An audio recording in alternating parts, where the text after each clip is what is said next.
دوستوں اس ویڈیو کو ایک بار آپ لوگ ضرور دیکھیں۔ اس میں جہنم کا ایسا تذکرہ کیا گیا ہے اور اس کو ایسا درشایا گیا ہے، بالکل آپ کے سینے کو دہلا دے گا۔ وہ آپ لوگ ضرور دیکھیں اس ویڈیو کو۔ نبی کریم صلی اللہ علیہ وسلم شب معراج میں ایک ایسی قوم کے پاس سے گزرے جو تانبے کے ناخنوں سے اپنے چہروں اور سینوں کو نوچ رہے تھے۔ پوچھا، اے جبریل، یہ کون لوگ ہیں؟ جواب ملا، یہ وہ لوگ ہیں جو انسانوں کا گوشت کھاتے تھے، یعنی لوگوں کی غیبت کرتے تھے اور لوگوں کو ذلیل اور رسوا کرتے تھے۔ جہنم میں اجمی اونٹوں کے مثل بڑے بڑے سانپ ہوں گے جو جہنمیوں کو ڈستے ہوں گے۔ وہ ایسے زہریلے ہوں گے کہ اگر ایک مرتبہ کاٹ لیں گے تو 40 برس تک ان کے زہر کا اثر نہیں جائے گا، اور لگام لگائے ہوئے خچروں کے برابر بڑے بڑے بچھو دوزخیوں کو ڈنک مارتے رہیں گے کہ ایک مرتبہ ان کے ڈنک مارنے کی تکلیف 40 برس تک باقی رہے گی۔ بعض دوزخیوں کے گلے میں سانپوں کا توق پہنا دیا جائے گا جو نہایت ہی زہریلے ہوں گے اور وہ ان کو لگاتار کاٹتے رہیں گے۔ جہنمیوں کی خوراک ایک درخت ہے جس کا نام قرآن میں زقوم بتایا گیا ہے۔ یہ ایسا درخت ہے کہ اگر اس کا چھوٹا سا حصہ بھی زمین پر گر پڑے تو دنیا والوں کے کھانے پینے کی تمام چیزوں کو کڑوی اور بدبودار بنا کر خراب کر دے۔ اس کے ساتھ ساتھ دوزخیوں کو حلق میں پھنسنے والا کھانا کھلایا جائے گا جو ان کے حلق میں پھنس جائے گا اور ان کا دم گھٹنے لگے گا۔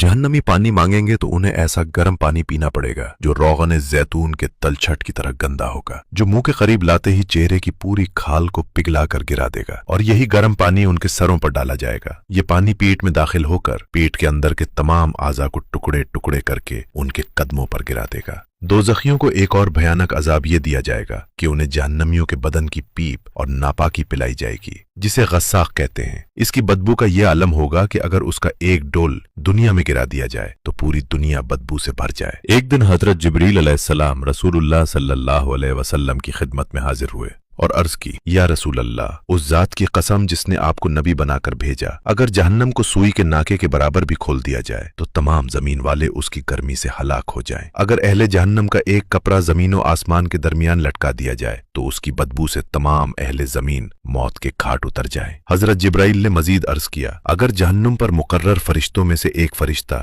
دنیا والوں کے سامنے ظاہر ہو جائے تو اس کی ہیبت سے تمام اہل زمین مر جائیں، اور جہنم کی زنجیروں کا ایک حلقہ اگر دنیا کے پہاڑوں پر رکھ دیا جائے تو وہ ریزہ ریزہ ہو کر 7ویں زمین کے نیچے چلے جائیں۔ ایک دن رسول اللہ صلی اللہ علیہ وسلم کچھ صحابہ کے قریب سے گزرے جو ہنس رہے تھے۔ آپ نے ان سے فرمایا، تم ہنس رہے ہو اور تمہارے پیچھے جہنم ہے۔ اگر تم وہ باتیں جانتے جو میں جانتا ہوں تو تم تھوڑا ہنستے اور زیادہ روتے۔